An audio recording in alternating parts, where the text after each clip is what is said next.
En direction le Royaume-Uni où les charity shops ont pignon sur rue. Bonjour Arnaud. Ces magasins proposent un mode de consommation, on peut le dire alternatif, qui fait partie intégrante maintenant de la culture britannique.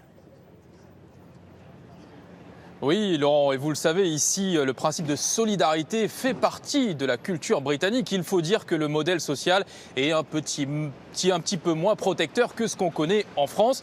Et oui, on a de la chance. Et donc, le principe de charité est très développé. Les charity shops, ils sont nombreux au Royaume-Uni. Il y en a, rendez-vous compte, 11 000 et plus de 9 000 rien qu'en Angleterre. Alors, ce sont des petites cavernes d'Ali Baba. On y trouve absolument de tout. Des vêtements, évidemment, mais aussi des objets de décoration, des jouets pour enfants, des objets de quincaillerie. Ce sont vraiment des petites cavernes d'Ali Baba. Et vous allez voir dans ce reportage réalisé par Alexandra Goll et par Charline Madini qu'il y a aussi beaucoup d'argent dégagé pour des bonnes actions et pour financer les associations qui en ont le plus besoin.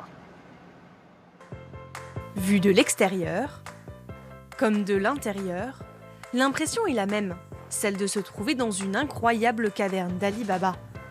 Un supermarché de la charité, lancé en septembre dernier par l'organisation humanitaire internationale Oxfam. Nous sommes à Oxford, dans le plus grand charity shop du pays, comme l'appellent les Anglais.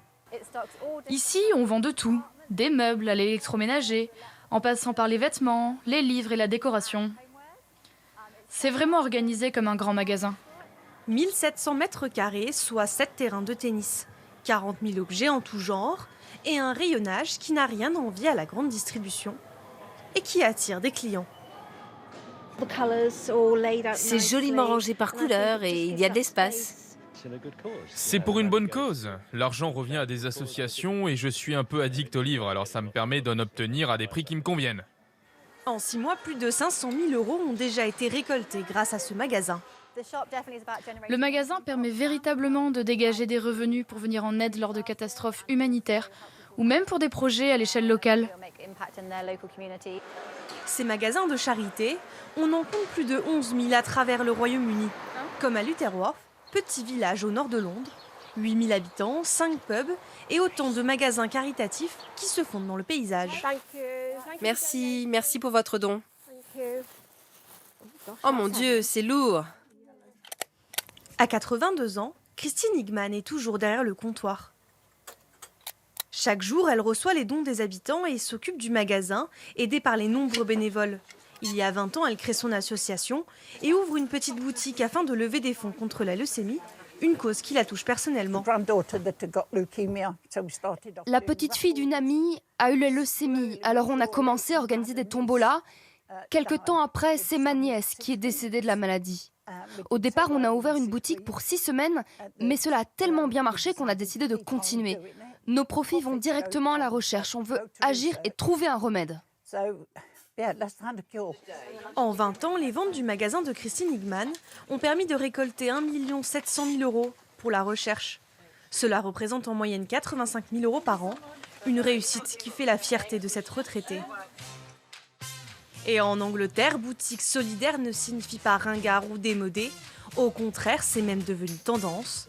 Elinor est une jeune blogueuse londonienne. Elle y fait son shopping une fois par semaine, attirée par les prix compétitifs et la rareté de certaines pièces.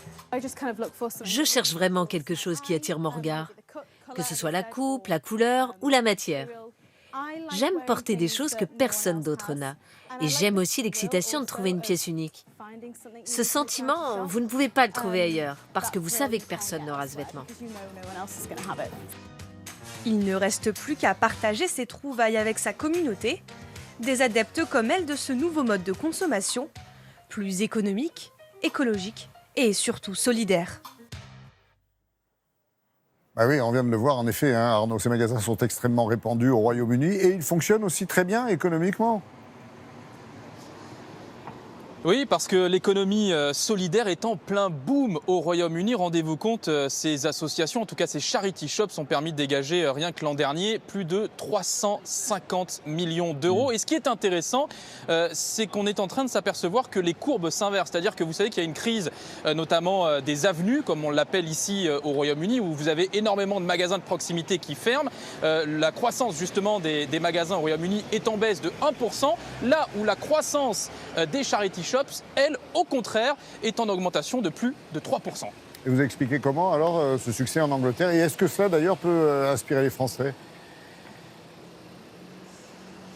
Ce succès, il est ancré dans l'histoire. Vous connaissez la chaîne Oxfam qui est née au Royaume-Uni durant la Seconde Guerre mondiale pour aider les victimes de la guerre civile en Grèce et qui ensuite a essaimé à travers le monde entier, puisque Oxfam aujourd'hui c'est par exemple une présence dans 100 pays différents. Donc l'histoire fait que finalement ce principe est resté et il est bien là, puisque d'ailleurs le magasin qui avait ouvert à Oxford durant la Seconde Guerre mondiale a toujours pignon sur rue aujourd'hui. Et on est dans finalement une logique différente pour les associations de charité, puisque au Royaume-Uni, l'important c'est de faire du profit, d'essayer de vendre un maximum pour récolter beaucoup d'argent et ensuite le redistribuer. Là où la logique française, elle est un petit peu différente.